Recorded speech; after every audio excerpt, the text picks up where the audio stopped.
দেখেন কী অবস্থা। আমরা হঠাৎ মানে শুয়ে পড়ে নাটক দেখছিলাম কম্পিউটারে, হঠাৎ করে দিকে হুড়মুড় শব্দ হচ্ছে, হঠাৎ করে হুড়মুড় শব্দ হচ্ছে। উপরে তাকাইতে না তাকাইতে দেখেন উপর থেকে ছাদের অংশ ভেঙে পড়েছে নিচে হুড়মুড় করে।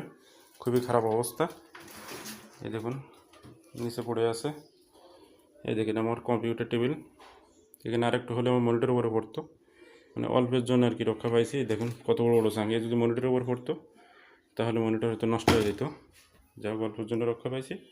আর আমাদের গায়ের উপরে পড়িনি, আমাদের মাথাটা ছিল ওদিকে, আমাদের পাটা ছিল এদিকে, আমরা তাড়াতাড়ি লাফ দিয়ে উঠছি। দেখুন কী অবস্থা, ফ্যানের উপর টোপর পড়ে এই সাইডে জিনিসপত্র মনে ভেঙে চুরে গেছে সব।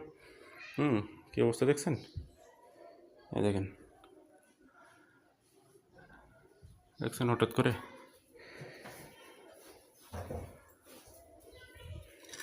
তো আজকাল বাসা মালিকরা তো অনেক হাই লেভেলে থাকে, তারা শুধু ভাড়াই চেনে।